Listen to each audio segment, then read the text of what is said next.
Alors, on va commencer.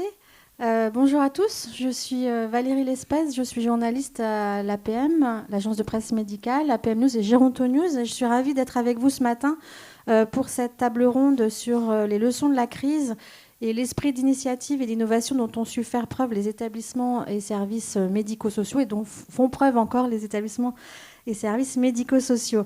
Alors, avec nous pour en discuter, nous avons une directrice d'établissement, Ève Guillaume. Vous dirigez l'EHPAD Lumière d'Automne à Saint-Ouen, en Seine-Saint-Denis. Nous attendons également la directrice et l'infirmière coordinatrice de l'Institut Le Val-Mandé dans le Val-de-Marne. Donc, si vous êtes déjà là, n'hésitez pas à nous rejoindre.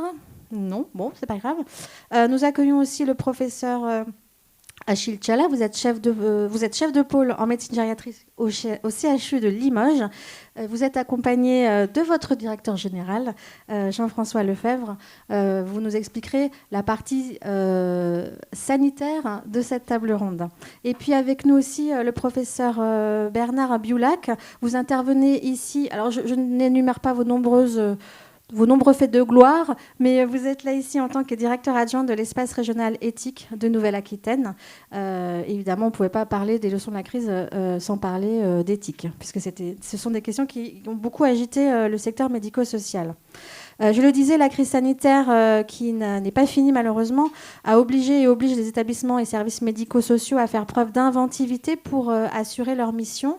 L'idée de cette table ronde, c'est donc pas de revenir sur la crise, de raconter la crise en détail, mais bien de repérer les bonnes pratiques, les innovations que vous avez mis en place et que vous souhaitez conserver, de voir si c'est possible justement de conserver ces bonnes pratiques de la crise. Ève Guillaume, on commence par vous. Donc vous êtes directrice d'EHPAD. Expliquez-nous ce que vous avez gardé ou souhaité garder de tout ce que vous avez dû mettre en place au plus fort de la crise sanitaire. Alors pour recontextualiser, à Lumière d'Automne, on a été pris très rapidement dans la crise puisque le Covid est entré dans l'établissement dès le début de la première vague. Donc on a très rapidement dû mettre en place un certain nombre de choses.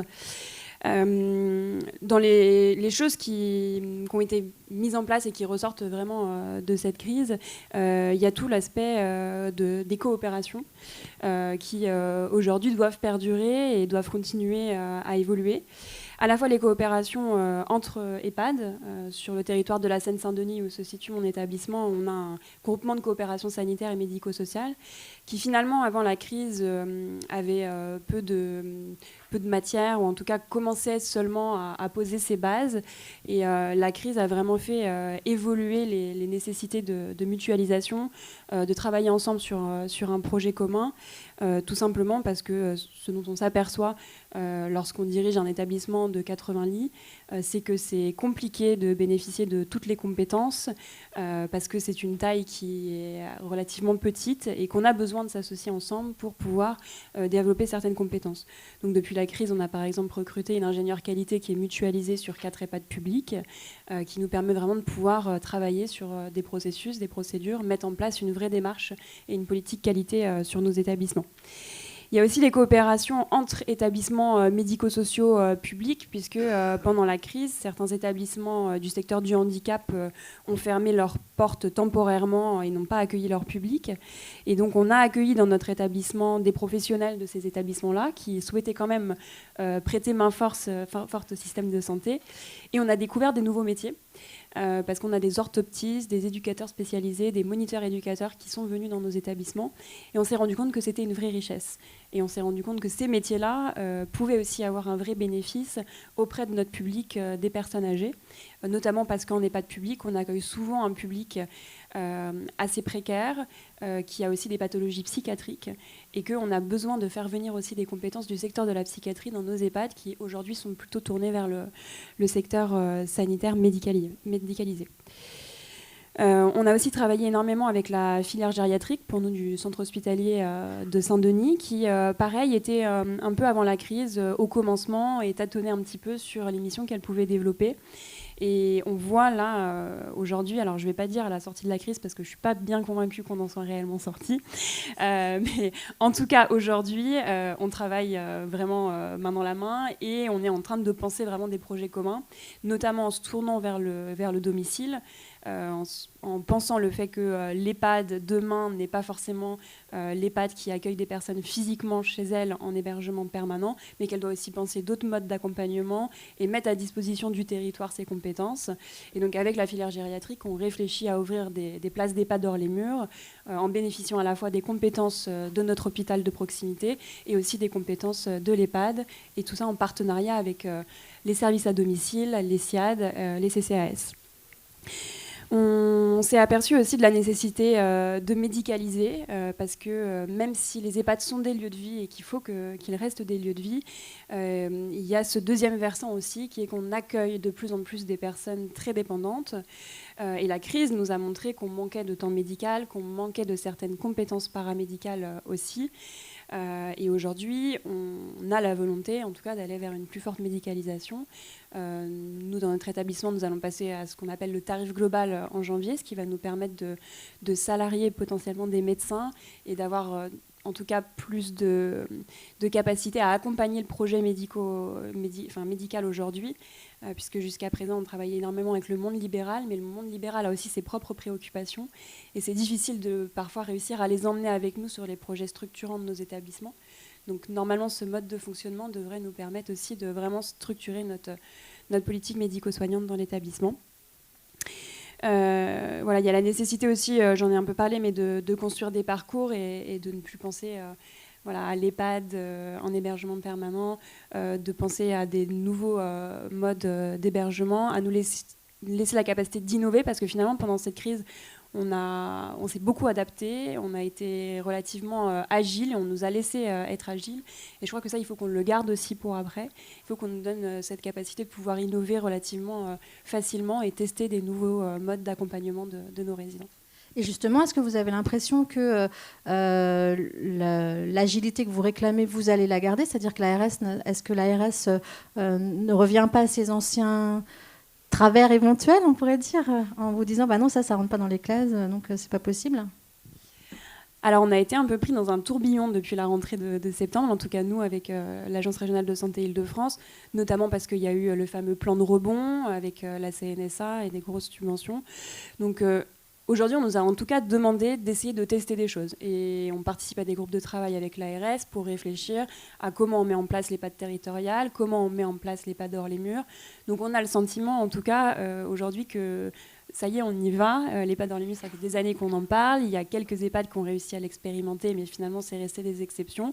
Peut-être que là, on va réussir à franchir un cap. Le fait que certains établissements en Île-de-France vont passer au tarif global, c'est quelque chose qu'on demandait aussi depuis longtemps. Ça, c'est grâce à la crise. Je pense que c'est grâce à la crise. En tout cas, il y a une prise de conscience sur le secteur des personnes âgées. Maintenant, il va falloir que ça perdure, parce qu'il y a d'autres choses qu'on attendait et qu'on n'a pas forcément eues. Je ne vais pas parler de la loi grand âge, mais la loi grand âge, on l'attendait fortement et elle n'est toujours pas arrivée. Et est-ce qu'il y a des choses que vous souhaiteriez mettre en place et que là, vous avez l'impression que vous n'y arriverez pas? Est-ce qu'il y a déjà des petits blocages ou pas du tout? Il y a des choses qu'il faut qu'on mette en place en coopérant, et les coopérations ne sont pas toujours aisées. Je pense qu'on le voit dans tous les secteurs, dans le secteur sanitaire aussi avec les GHT. Il faut qu'on arrive à dialoguer entre établissements et qu'on arrive à développer la même vision, ce qu'aujourd'hui on arrive à faire sur le sud de notre département. Il faut vraiment qu'on arrive à construire ça, parce que c'est ça qui va nous rendre plus forts et qui va nous permettre justement de développer des compétences nouvelles qu'on n'a pas aujourd'hui. Ok. Donc vous êtes plutôt optimiste sur la suite des événements.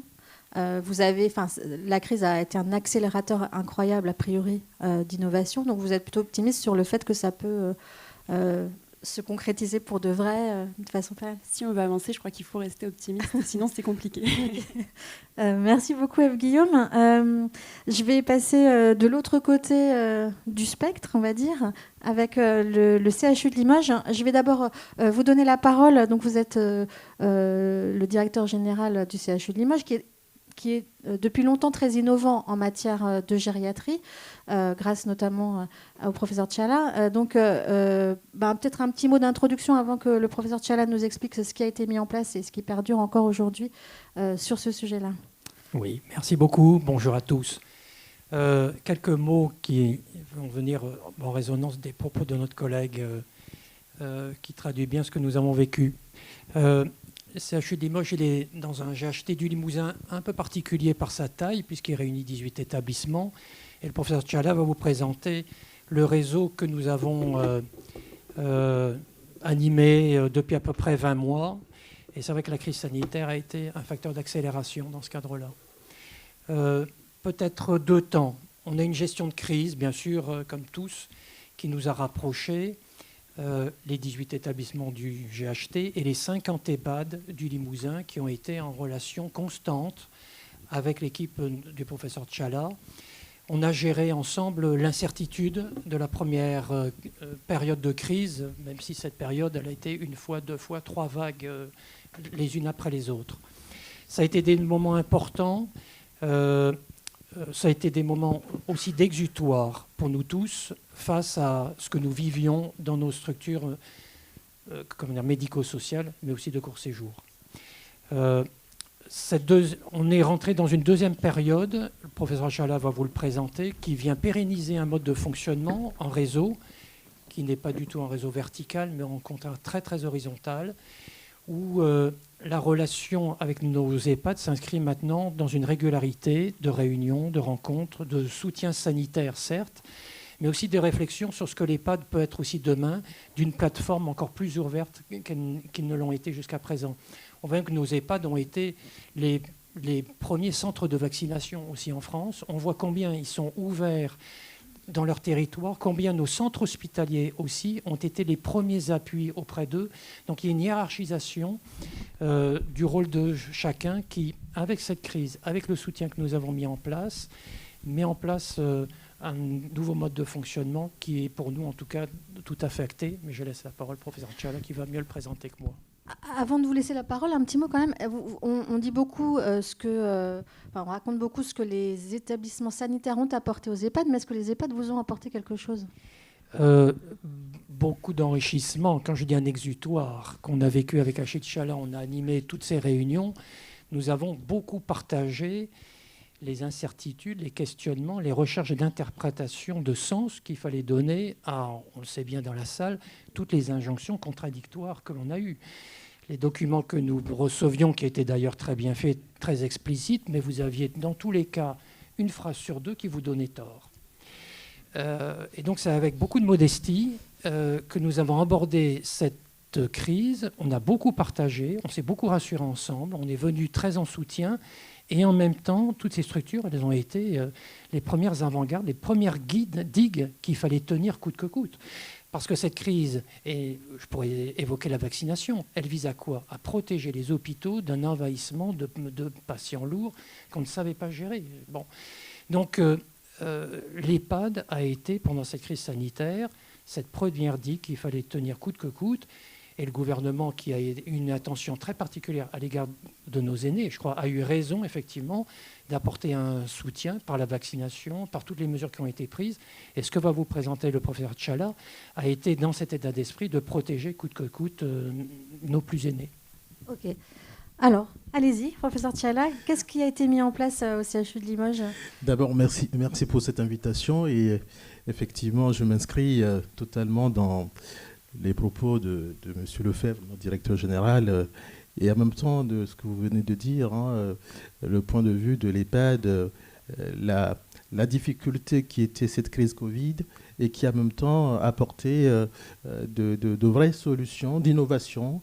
Et ce besoin nous a permis, nous en Limousin, de structurer un vrai réseau gérontologique avec une collaboration renforcée entre le sanitaire et le médico-social. Et donc, comme le disait monsieur le directeur général, au tout début de la crise, donc on était en Limousin au mois de mars 2020, voyant effectivement les données publiées, notamment issues de la gestion de la crise en Italie, notamment en Lombardie, où effectivement il y avait des personnes âgées qui arrivaient à l'hôpital et qui malheureusement faisaient l'objet de, je tiens à le dire, de tri en milieu hospitalier. Nous avons été extrêmement choqués par effectivement cette gestion de la crise parce qu'effectivement, les Italiens venaient juste d'être confrontés à cette crise et qu'ils n'avaient pas non plus de recul scientifique ou de prise en charge pour pouvoir effectivement apporter une prise en charge adéquate. Donc, pour cette anticipation, nous avons mis en place donc, une plateforme de soutien. Une plateforme de soutien qui, d'abord, visait à centraliser au niveau de l'hôpital, du CHU, toutes les expertises qui pourraient donc être utiles à la gestion de cette crise, notamment donc, les services d'hygiène, le service aussi de réanimation, le service de maladies infectieuses, les unités de soins palliatifs, les unités de gériatrie. Donc, on s'est tous mis ensemble autour de la table pour construire une plateforme pilotée par la gériatrie pour faire en sorte que les EHPAD aient un guichet unique à la fois qui permet d'apporter l'expertise médicale de manière très rapide et en même temps de réguler donc le parcours de soins des résidents, des patients qui doivent venir à l'hôpital. Ça a été un vrai succès. Pour une première fois, l'hôpital a parlé d'une seule voix pour la personne âgée. Et j'ai été personnellement très satisfait de voir comment nos réanimateurs, comment nos autres spécialistes d'organes se sont mobilisés vraiment pour une prise en charge de très grande qualité pour nos personnes âgées. Et cette plateforme, c'est vrai qu'en mars 2020, on a été très peu en Limousin confrontés à cette vague. La première vague a été moins forte. Mais ça nous a permis de roder notre système de prise en charge, à la fois pour la régulation, donc la régulation donc de ce parcours, en lien avec le SAMU. Ça a été une vraie chance. Ensuite, comment orienter directement ces résidents dans les unités Covid. Nous avons quand même structuré des unités Covid au sein de l'établissement. Et en même temps, comment gérer le non-Covid. Il ne faut pas l'oublier, il y a eu la Covid qui finalement était, je vais vous dire, la pathologie ou la maladie à la mode et que finalement, tous ceux qui n'avaient pas la Covid étaient complètement oubliés. Nous avons en même temps... Ça a été une force du Limousin. On avait avant structuré un réseau de télémédecine, donc les EHPAD qui étaient tous équipés en télémédecine, mais effectivement l'opérationnalité de la télémédecine n'était pas assez évidente avant cette crise. Mais cette plateforme a permis de déclencher finalement l'usage de cette télémédecine qui a permis de faire des téléconsultations pour les résidents, certains non-Covid, qui devaient venir à l'hôpital, mais effectivement en fonction de la saturation des hôpitaux n'ont pas pu venir. Donc, il y a eu des prises en charge directement en EHPAD. Il y a eu aussi de la téléexpertise pour les médecins coordonnateurs, pour les médecins traitants qui étaient vraiment en difficulté. On a pu leur apporter directement une expertise et ensuite une équipe mobile, à la fois de gériatrie, de soins palliatifs, qui se déplaçaient directement dans ces structures pour pouvoir apporter une prise en charge de qualité sur place. Le deuxième élément a été de pouvoir mettre en place un réseau qui permet de se parler. C'est ce que vient de dire monsieur le directeur général, c'est-à-dire que faire en sorte que les médecins coordonnateurs, les médecins qui interviennent en EHPAD, nous avons, comme vous l'avez dit, en Limousin, quelques EHPAD qui ont des praticiens hospitaliers, ceux qui sont rattachés notamment aux hôpitaux. Et donc, effectivement, ces médecins coordonnateurs et les directeurs d'établissement se sont mis ensemble autour d'une table de manière régulière. Au début, c'était une fois par semaine. Ensuite, on est passé à 2 fois par mois, et en fonction des problématiques de la crise. Et ça nous a permis de nous parler. C'était vraiment une première, comme ça a été dit tout à l'heure. C'est-à-dire qu'autour de ce réseau du GHT, qui réunit plutôt les établissements de santé, nous avons pu rajouter un deuxième cercle, donc qui est le cercle des EHPAD autonomes. Et donc, chaque EHPAD avait un hôpital de proximité qui, effectivement, travaille dans une collaboration renforcée. Ça a été une vraie chance. Et avec une vraie richesse, tant sur le plan humain que sur le plan scientifique, parce qu'effectivement, les réalités, parfois en EHPAD, ne sont pas vraiment très connues de nos milieux hospitaliers. Et effectivement, cette sanitarisation que vous venez d'exprimer du médico-social, on a pu effectivement se rendre compte, par des témoignages, de manière régulière, comprendre la difficulté que cela pouvait consister, mais en même temps, la nécessité d'évolution des prises en charge en EHPAD. Et effectivement, c'est l'EHPAD de demain, parce que dans nos structures EHPAD, nous avons non seulement des résidents dépendants, mais surtout parfois des résidents malades, des maladies chroniques, qui aujourd'hui, effectivement, amènent à beaucoup plus de soins dans nos EHPAD. Donc ça a été une vraie chance. Et je sais que au-delà de ce réseau, ça a été aussi un exutoire. Se parler, canaliser les peurs. Hein, il faut qu'on se le dise, il y avait des peurs, non seulement effectivement la peur de la Covid, mais aussi la peur du lendemain, de ce qui pouvait se passer. Je vous donne l'exemple des praticiens ou des médecins coordonnateurs qui étaient eux-mêmes malades. Hein, la difficulté que cela consistait. Donc il y a eu toute cette gestion. Et je tiens à rajouter aussi que nous avons dans notre configuration rajouté aussi les foyers logement. Hein, parce que finalement, toutes les structures collectives où vivaient des personnes âgées n'ont pas été laissées de côté. Hein, ça a été aussi pour nous, ce que venait de dire le directeur général, de faire en sorte que personne ne soit oublié sur le territoire. Et rapidement, avec le conseil départemental, on a pu recenser toutes les structures où effectivement il y avait des personnes âgées pour faire en sorte que ces structures aient un correspondant régulier. Et cette plateforme fonctionnait avec un médecin d'astreinte 7 jours sur 7, ce n'était pas toujours le même, hein, mais fonctionnait 7 jours sur 7. Et nous avons pu aussi affecter une infirmière à ce poste. Et aujourd'hui, cette plateforme fonctionne avec une infirmière en pratique avancée qui, effectivement, a, de par son activité, de par sa formation, trouvé un créneau qui est un créneau, je pense, très intéressant pour les infirmières, qui est d'être à la fois, à partir de son expérience d'infirmière, mais à aussi travailler en collaboration avec les médecins. Donc, ce poste d'infirmière en pratique avancée qui gère une plateforme de soutien en milieu hospitalier en direction des EHPAD, je pense que c'est une innovation qu'on doit pérenniser et ça permet aussi de donner beaucoup d'attractivité à nos métiers, notamment au niveau des infirmiers. Donc cette plateforme existe toujours aujourd'hui. Et elle est sollicitée, l'infirmière, souvent ? Cette plateforme existe aujourd'hui et nous avons pu effectivement étendre les missions de cette plateforme qui participe aujourd'hui à la coordination ville-hôpital, c'est-à-dire que comment faire en sorte que les patients âgés, c'est-à-dire les résidents malades, soient directement admis dans nos structures, cette fois-ci non Covid, parce que fort heureusement, la Covid s'est un peu calmée chez nous, mais permet finalement de coordonner le parcours de soins des résidents. Donc les admissions directes, et donc c'est d'abord l'infirmier qui reçoit donc, ces appels et fait on va dire un peu le tri en fonction des orientations. Et c'est un guichet unique d'entrer dans une filière qui comporte à la fois une unité de soins aigus, on a du SSR et on a des unités notamment de recours cognitivo-comportemental pour les résidents qui ont des problèmes de troubles du comportement. Donc on a toute cette panoplie de secteurs et c'est l'infirmière qui faisait donc l'orientation. Et cette structure est restée.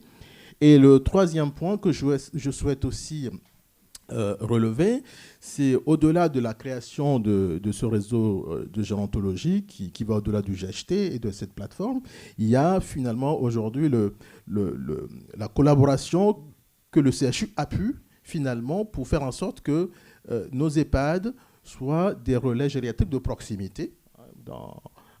C'est vraiment dans la lignée de ce que vous avez dit en préambule, pour faire en sorte qu'aujourd'hui, comme ça a été fait pour la Covid, c'est le cas pour la vaccination, demain, on peut imaginer l'EHPAD comme un centre de gérontologie qui porte des initiatives, notamment la prévention, la fragilité, comment faire en sorte que l'EHPAD soit finalement ce maillage de territoire et qui permet à la population du bassin de proximité de l'EHPAD d'être finalement on va dire, prise en charge rapidement. Et ça peut aussi nous permettre d'avoir des métiers plus attractifs en EHPAD. Et c'est vrai que c'est aussi une initiative qu'on a portée dans le cadre de la loi de grand âge et qu'on espère être publiée, votée et mise en œuvre très rapidement. Merci beaucoup. Est-ce que vous avez l'impression que les EHPAD de votre territoire, du coup, ça fait combien d'EHPAD en tout ? Enfin, vous êtes recours de combien d'EHPAD sur le territoire ? On est recours de 50 EHPAD. D'accord. 50 EHPAD. Le Limousin, il y a 3 départements. Donc, il y a la Haute-Vienne, la Corrèze et la Creuse. Et donc, le CHU il y a d'abord des recours de proximité, le CHU, et finalement le recours de l'ensemble de ces 3 départements. Et est-ce que vous avez l'impression que les EHPAD ont pris le pli, c'est-à-dire qu'ils n'hésitent pas à vous solliciter, ils n'hésitent pas à faire appel à vous en cas de besoin? Enfin, quel est votre sentiment sur la manière dont ça va se passer maintenant? En fait, pour nous, rien n'a changé. Comme l'a dit tout à l'heure monsieur le directeur général, les réunions mensuelles se poursuivent, et on éprouve une vraie satisfaction. C'est nos travaux que nous menons régulièrement, 1 fois par mois, 2 fois par mois, en fonction des sujets. Et ces travaux sont de très grande qualité et chaque participant souvent est satisfait de ce qui est fait. Et on fait en sorte que vous soyez en EHPAD ou à l'hôpital, on est dans une vision très horizontale. C'est effectivement des professionnels qui se réunissent et qui pensent pour le patient, avec l'expérience de terrain. Et donc, c'est une dynamique et on est tous satisfaits. Donc, ça fonctionne très bien. Et c'est une structuration qui est conservée. Et comme je vous l'ai dit, on l'avait utilisé pour la Covid. On l'utilise encore pour quelques cas de Covid, mais on l'utilise aussi pour le non-Covid. Et on envisage, au-delà de ce que je viens de vous dire, de rajouter le volet innovation.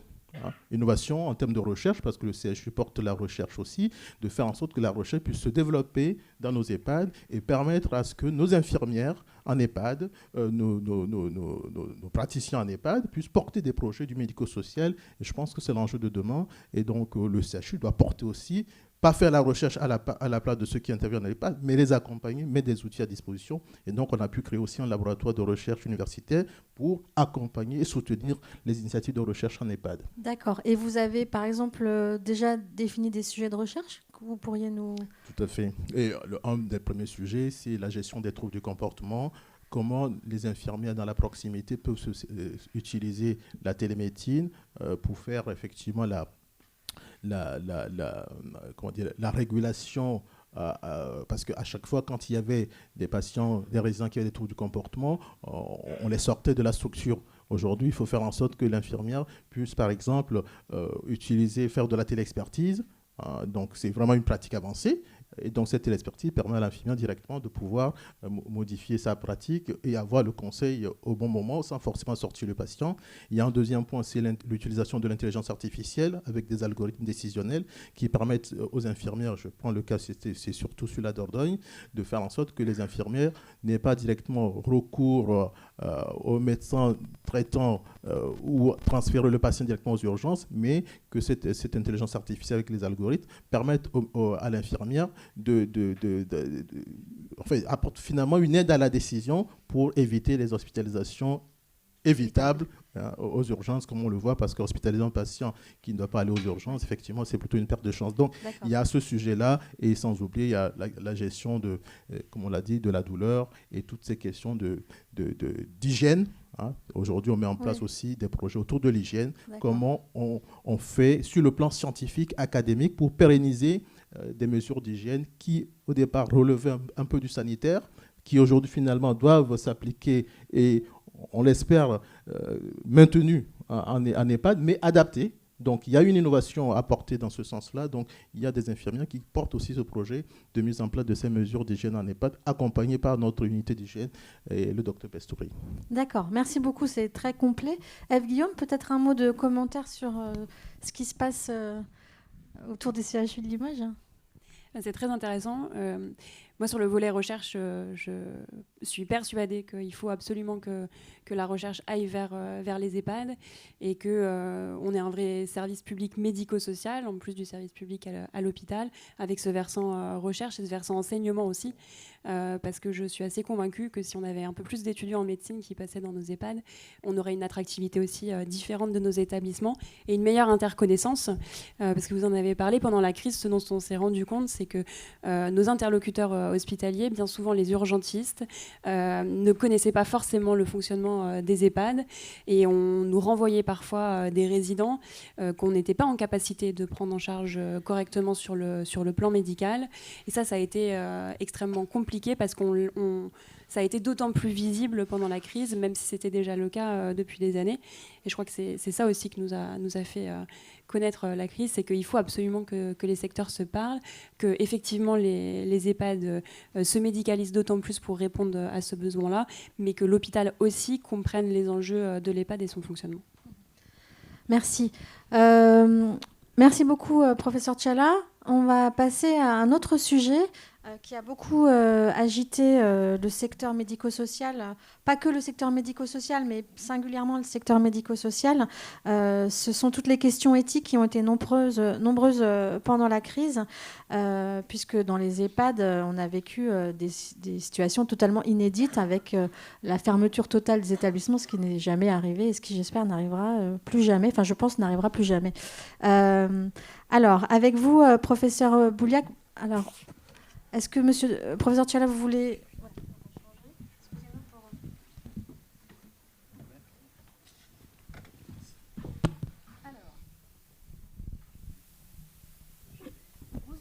Alors, voilà, je rappelle juste que vous êtes directeur adjoint de l'espace éthique de Nouvelle-Aquitaine et vous avez mis en place pendant la crise un appui aussi aux établissements médico-sociaux qui avaient évidemment beaucoup de questions éthiques. Voilà, la crise a suscité beaucoup de questions éthiques. Expliquez-nous ce que vous avez mis en place. Alors, voilà, c'est le travail de l'espace de réflexion éthique de Nouvelle-Aquitaine, qui comprend plusieurs anciennes régions, le Limousin, le Poitou-Charentes et l'Aquitaine, qu'on appelle maintenant l'ancienne Aquitaine. Et les espaces de réflexion éthique, qui sont des structures d'information, d'animation et de coordination concernant les éléments qui touchent à l'éthique du vivant, à la bioéthique, généralement sont traités par ces espaces de réflexion éthique.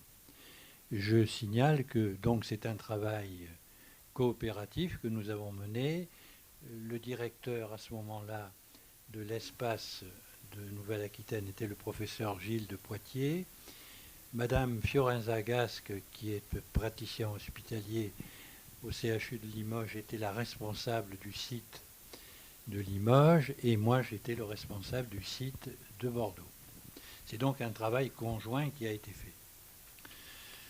Alors, dans cette crise, il est nécessaire de rappeler quelques éléments concernant les enjeux éthiques face à la Covid-19.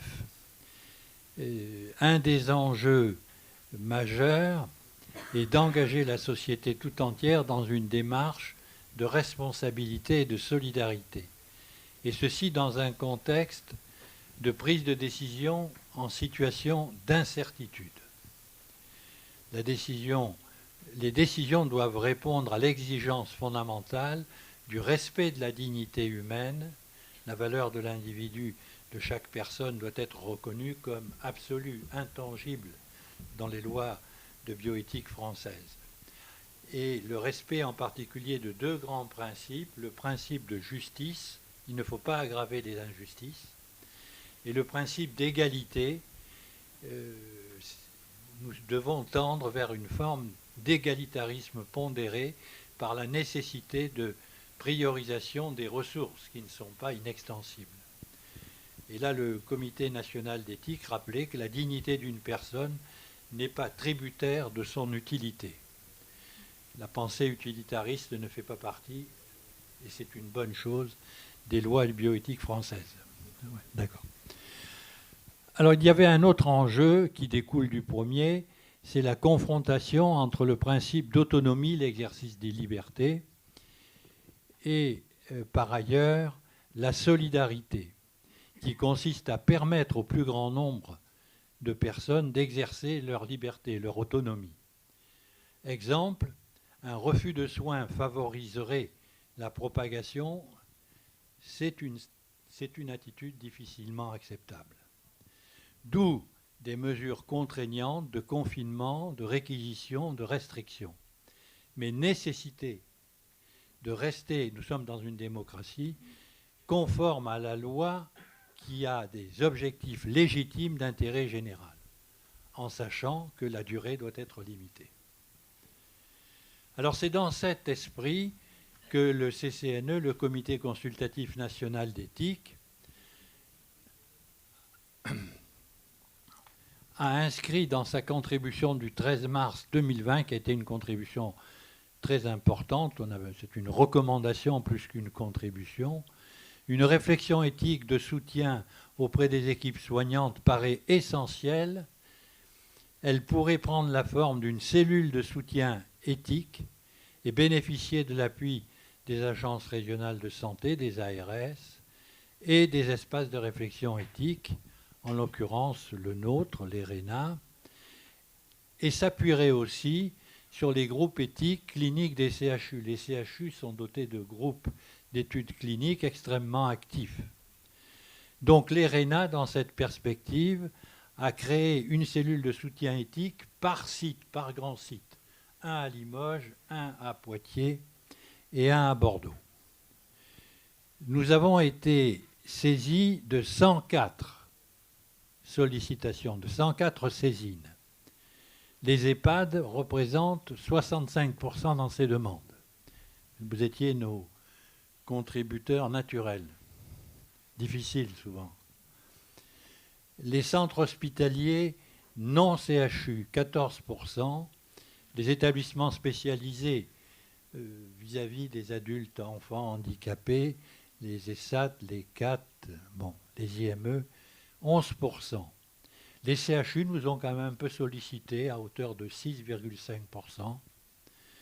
Les cliniques privées, 1,5%. Les médecins libéraux, pareil. Et quelques laboratoires privés.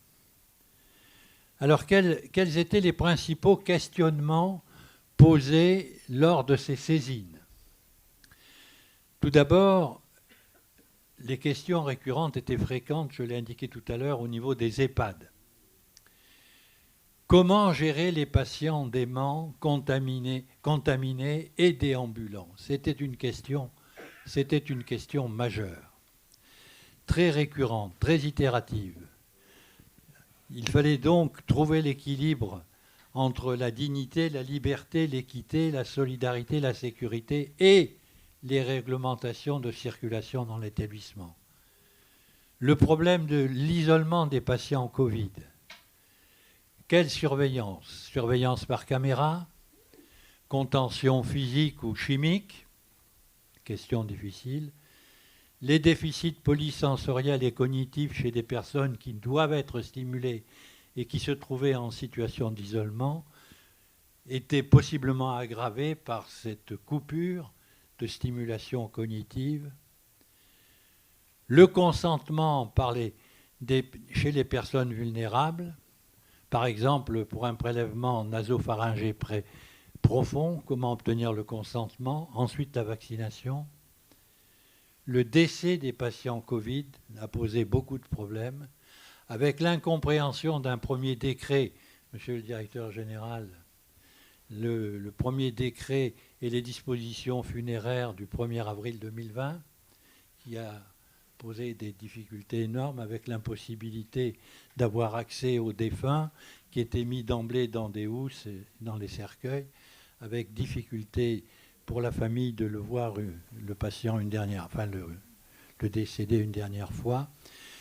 Le CCNE, les ERENA, d'autres instances, les hôpitaux ont fait en sorte que ce décret fut assoupli par la suite. Il y a eu aussi le problème de la photographie des défunts, les rites religieux. Autant de questions qui soulevaient des interrogations éthiques. Les informations au niveau des familles. Et là, je reconnais qu'il y a eu des efforts de la part des établissements, des EHPAD, mais de tous les établissements considérables. Information sur les gestes barrières, les secteurs aménagés, la limitation des visites, le testing, la contribution au consentement que nous avons vu tout à l'heure avec la famille ou la personne de confiance, l'obtention des directives anticipées, on ne le dira jamais assez, car bien souvent elles n'existent pas comme la personne de confiance, la sortie d'un résident contaminé ou sain d'un établissement, l'accès d'un mineur aux soins palliatifs dans un établissement, le mineur voulant voir sa famille, un membre de sa famille. Chez les soignants, beaucoup de questions ont été soulevées. La gestion de l'incertitude, du doute, la peur des contaminations, ce qui est tout à fait naturel et compréhensible. Le changement de pratique, le refus du dépistage ou de la vaccination chez certains. On a même été questionné sur la garde des enfants. L'utilisation de l'hydroxychloroquine, au moins dans un premier temps. Bon. Alors d'autres questions se sont posées. Les établissements handicapés également. Ils nous ont moins interrogés que les EHPAD, mais nous savons que les situations étaient très difficiles dans certains IME, dans certains établissements pour handicapés, isolement dans l'établissement ou maintien de la personne, de l'adulte à domicile, l'accompagnement des parturientes par leurs conjoints qui ne pouvaient pas, pour leur accouchement, avoir leur conjoint, leur mari à côté d'elles. Il y a eu même un refus d'accès lors d'une PMA en cours pour un problème de morbidité. Les laboratoires qui avaient un manque de midazolam, les médecins libéraux se sont plaints et c'était une forme de question éthique sur l'accès équitable du matériel. Voilà, j'ai résumé ici, si vous voulez, l'ensemble des questionnements qui relèvent de l'éthique du quotidien, qui relèvent on dirait du bon sens, mais c'est de l'éthique du quotidien, et qui doivent obtenir des questions d'apaisement, d'équilibre, toujours entre ce problème de la solidarité, de l'équité, de la justice et de la sécurité sanitaire. On est souvent, lorsqu'on est éthicien du quotidien en phase de crise, devant des injonctions paradoxales entre la solidarité et le respect des libertés. C'est un problème majeur qui n'est pas d'ailleurs complètement clos. Alors, après avoir mis en place cette cellule de soutien éthique, dans un deuxième temps, un peu plus tard, au mois d'octobre, il a été mis en place par l'ERENA une cellule d'écoute et de dialogue éthique. Cette cellule de dialogue éthique a été mise sur pied en accord avec l'ARS de l'ERENA, notre ERENA et l'association France Alzheimer. Et là, sur les 3 sites, avant, nous avions 3 endroits pour recevoir les saisines. Là, pour simplifier, il y avait une seule porte d'entrée sur Poitiers, sur le site de Poitiers. Et le questionnement posé là pouvait découler des premières questions que je vous ai indiquées tout à l'heure, mais était surtout centré sur le fait qu'il fallait s'efforcer de rapprocher les points de vue divergents, les injonctions paradoxales, entre les familles, les directions d'EHPAD et le rôle éventuel des personnes de notre ERENA au niveau de cette cellule d'écoute. J'insiste sur le fait que cette cellule d'écoute et de dialogue n'était pas une structure de médiation.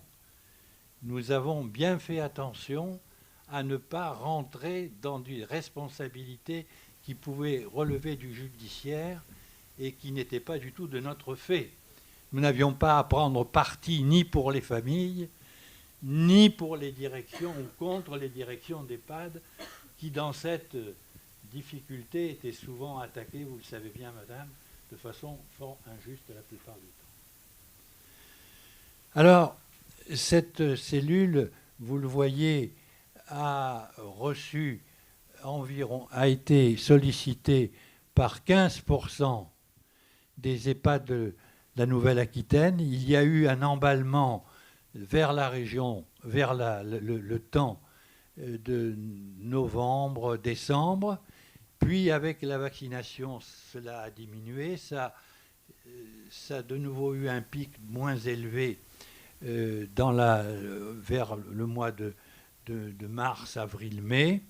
Et là, c'est de nouveau retombé.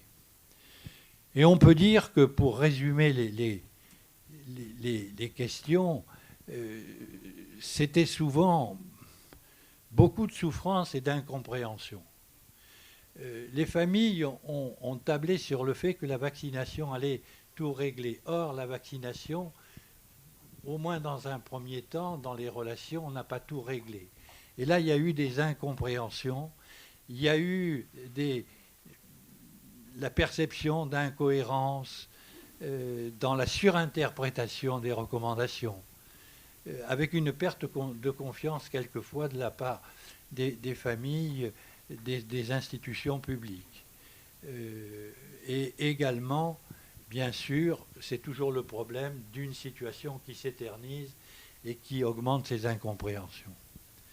On peut dire qu'au total, pour finir sur le rôle de cette cellule d'écoute et de dialogue, nous avons fait remonter à l'ARS énormément de témoignages au travers de fiches anonymisées et nous participons au rétex, au retour d'expérience concernant la gestion de cette crise avec l'ARS et nos collègues de Poitiers, de Limoges et de Bordeaux et France Alzheimer. Je conclurai en disant que les deux entités, la cellule de soutien éthique pour, je dirais, le tout venant des saisines, et la cellule d'écoute et de dialogue éthique pour les situations plus difficiles où il fallait gérer ces ruptures entre les directions d'EHPAD, les familles, qui ont nécessité quelquefois des dialogues. On a créé des dialogues entre les trois instances, nous, la direction de l'EHPAD et les familles, ont permis d'expliquer, de rendre plus intelligibles des décisions contraignantes, difficiles à accepter. Et d'une certaine façon, nous avons essayé de favoriser l'acceptabilité de ces décisions difficiles et de trouver l'équilibre entre liberté fondamentale et maintien de l'ordre public dans cette période de difficulté, mais toujours en s'efforçant, en éthicien de terrain, de faire respecter la dignité humaine. Je terminerai là-dessus. Vous savez que la sacralisation de la personne est inscrite au frontispice des lois de bioéthique française. C'est une grande spécificité des lois bioéthiques françaises, avec les grands principes d'autonomie, de justice, de bienfaisance et de non-nuisance, et l'intérêt particulier qu'il faut porter aux personnes les plus précaires et les plus vulnérables. Merci beaucoup. Merci pour l'explication de cette expérience en Nouvelle-Aquitaine qui continue encore aujourd'hui. Je pense que la crise a ouvert grand le champ des questions éthiques et je pense que vous allez continuer à avoir du travail sur ces problématiques, même si ce ne seront pas les mêmes que pendant la crise. Mais voilà, je pense que les établissements médico-sociaux ont aussi... vont aussi utiliser cette crise, si je peux dire ça comme ça, pour continuer à réfléchir sur les questions éthiques. L'éthique est au quotidien. Oui, oui, tout à fait. Il y a la grande réflexion de l'éthique qui va vers le questionnement philosophique, qui est indispensable, mais dans le quotidien, on n'en est pas là. Voilà. Et je voudrais dire d'ailleurs que c'est Madame Fiorenza Gasque maintenant qui est devenue directrice de l'espace éthique de Nouvelle-Aquitaine, monsieur le directeur. Alors, non, je suis désolée, pardon, je vous coupe un peu violemment la parole, mais nous avons nos deux intervenantes qui n'étaient pas là tout à l'heure, que j'aimerais bien qu'on puisse entendre. Vous êtes donc Françoise Nguyen. Alors, je suis désolée, mettez-vous chacune à un bout. Donc Françoise Nguyen, vous êtes directrice adjointe de l'Institut Le Val-Mandé dans le Val-de-Marne, et Olivia Gabillot, vous êtes infirmière coordinatrice. Voilà, vous étiez... Merci beaucoup. Merci vous accueillir. à vous. Désolée du retard, on s'est un peu perdu. On attendait dans un autre accueil, on nous a dit d'attendre et en fait on s'est rendu compte qu'on n'était pas à la bonne conférence, donc désolée. Alors l'essentiel c'est que vous soyez Merci. là, on n'a plus trop de temps, mais voilà, expliquez-nous vous... Ouais, je vais laisser la parole à Olivia et après je reprendrai. Voilà. D'accord. On a à peu près 5 minutes chacune, je pense. Un petit peu moins maintenant. Alors un petit peu moins, voilà. pas de souci. Je vous laisse la parole. Voilà. Donc, bonjour, du coup moi je vous fais un retour de l'Institut Le Val-Mandé. C'est un institut médico-social public autonome qui a pour mission du coup d'accueillir des personnes handicapées et de contribuer à leur insertion sociale et professionnelle. Donc on a des services tels qu'une masse, un FAM, foyer de vie, IME, on est assez large. Donc on a environ 600 usagers chez nous. 479 adultes et 121 enfants. Donc nous, le défi qu'on a eu à relever, c'est par rapport à cette crise du Covid, d'ouvrir chez nous un service Covid pour justement prendre en charge nos personnes handicapées, pour qui c'était compliqué de les mettre à l'isolement, l'isolement dans l'isolement, hein, c'est ce que vous disiez. Du coup, une petite équipe des cadres de santé, des médecins généralistes, un directeur des soins et une coordinatrice de soins ont œuvré à la mise en place avec tout le reste des professionnels de l'Institut à ce service. Donc on a pu ouvrir 8 lits le 27 mars pour répondre à l'accueil des professionnels... des usagers qui ont le Covid. Donc 8 lits séparés en 2 pour les cas positifs et les cas suspicion avec symptomatologie, qui au final est devenu un service entièrement Covid, puisqu'on a eu des grosses vagues chez nous. Grâce à la mobilisation de nos agents, on a pu avoir une équipe auprès des usagers. Donc on a eu des infirmières qui étaient en dispo qui sont revenues. On a mobilisé aussi les infirmières des IME, les IME qui étaient fermées, et aussi les infirmières du SAMSA qui sont venues nous renforcer, pour qui il a fallu réapprendre tout ce qui était gestes techniques auprès du patient. Donc ça a été un grand travail aussi de nos équipes infirmières, la transmission de savoir, remise à niveau. Et après...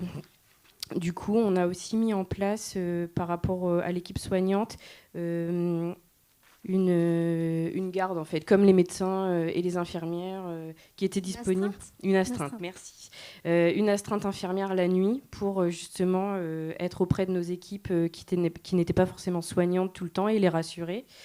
On a aussi mis en place une astreinte de nos médecins généralistes pour justement aussi rassurer les équipes et être auprès des patients. On a travaillé en partenariat avec l'hôpital Bégin, qui nous a beaucoup soutenus et chez qui on a pu envoyer certains patients.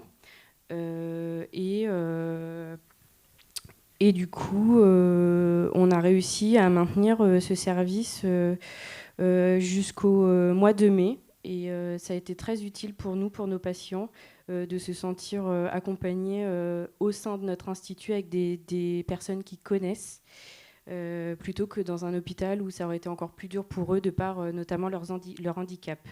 Donc on a eu 2 décès chez nous, un avant l'ouverture de la cellule Covid et un suite à l'ouverture de la cellule Covid, qui est décédé à Bégin, donc un patient de 72 ans et un de 35 ans. Donc voilà.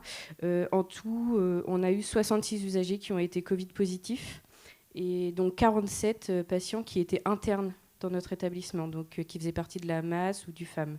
Donc on a quand même été beaucoup touchés et nos équipes ont fait preuve d'une grande adaptabilité, que ce soit les équipes éducatives qui ont eu un nouveau rôle à jouer auprès des patients dans la santé, et que ce soit les équipes soignantes qui se sont vraiment mobilisées et découvertes. Voilà, ça a été pour nous vraiment une découverte des équipes qui étaient à notre disposition, un vrai travail en commun dans un but précis. Et ça a été une grande expérience pour l'Institut, du coup, d'ouvrir cette cellule, d'être capable de l'ouvrir et de voir qu'on avait pu le faire. Voilà.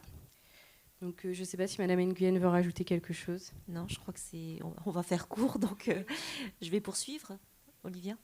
Donc en fait, moi je vais vous parler du centre Simone Deltil. Donc c'est un centre pour enfants en situation de handicap sensoriel, donc vision, audition et troubles spécifiques du langage. Donc je dirige 3 services d'éducation spéciale et soins à domicile pour plus de 176 enfants.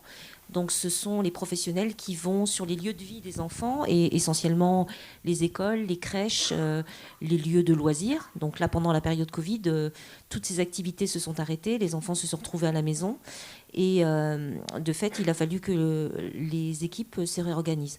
Donc c'est essentiellement des équipes de professionnels de l'éducation et de la rééducation, donc orthoptistes, instructeurs de locomotion, interface de communication en langue des signes, codeurs, langage parlé complété, donc pour les enfants sourds, psychomotriciens, psychologues, ergothérapeutes, je crois que moniteur éducateur, activité de la vie journalière et pas mal d'informatique aussi.